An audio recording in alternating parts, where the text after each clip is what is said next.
Saudara, silahkan tonton videonya sampai habis. Jangan lupa like, subscribe, comment, and share.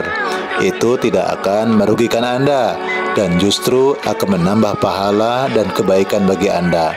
Semangat berbagi.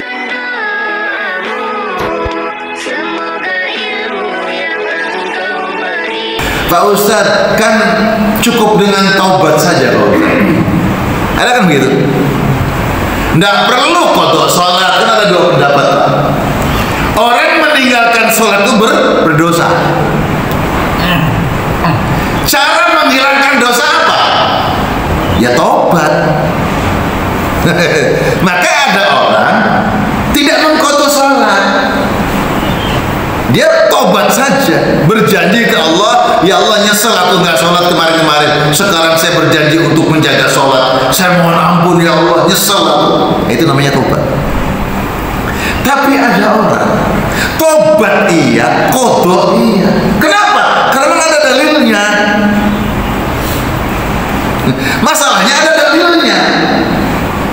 Tobat iya tetap sebuah kesalahan masa lalu, nggak sholat, nyesel, tobat, tapi mengqadha, memang ada dalilnya. Apa dalilnya?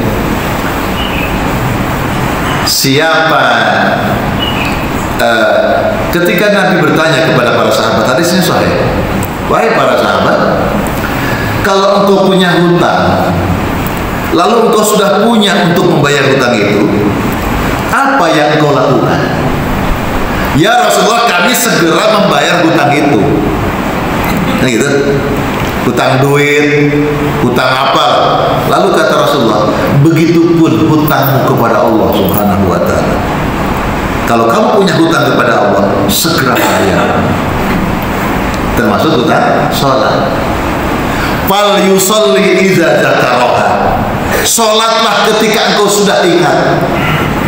Kemarin nggak sholat mungkin penuh dengan kekalutan, lali.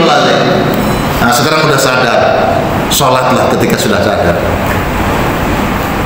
Karena ada orang tidur nggak sholat nggak dosa. Yang jadi dosa itu apa mau waktunya waktu sholat malah tidur. Sudah dekat mau subuh kok malah tidur, bangunnya kesiangan. Ketika tidur nggak sholat nggak dosa.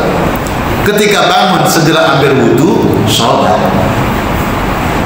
Jadi ketika orang ketiduran, sholatnya terlambat, baru bangun, sholatlah ketika sudah bangun.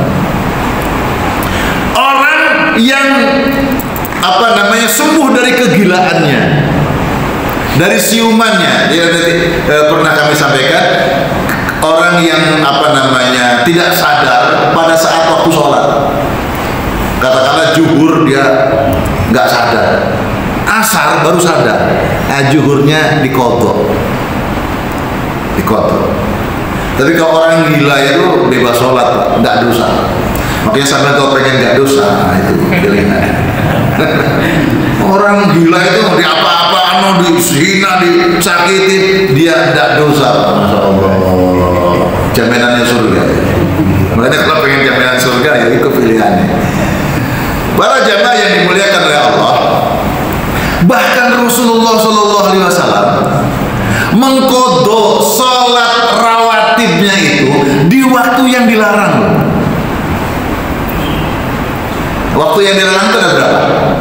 Ada 5. Setelah sholat asar itu dilarang. Setelah sholat subuh itu dilarang. Yang ketiga, saat matahari terbit itu dilarang. Yang keempat, saat matahari tengah-tengah. Saat matahari terbit itu dilarang sampai meninggi. Makanya sholat isya itu sudah meninggi, sudah keluar dari ufuk. Tengah-tengah itu dilarang. Maka zuhur itu sudah condong ke barat. Saat terbenam itu dilarang. Maka maghrib itu betul-betul sudah tenggelam, bukan saat proses. Jadi kalau ini batas matahari tenggelam, nah ini dilarang. Nah ketika sudah ke bawah, nah ini maghrib. 5 waktu yang dilarang.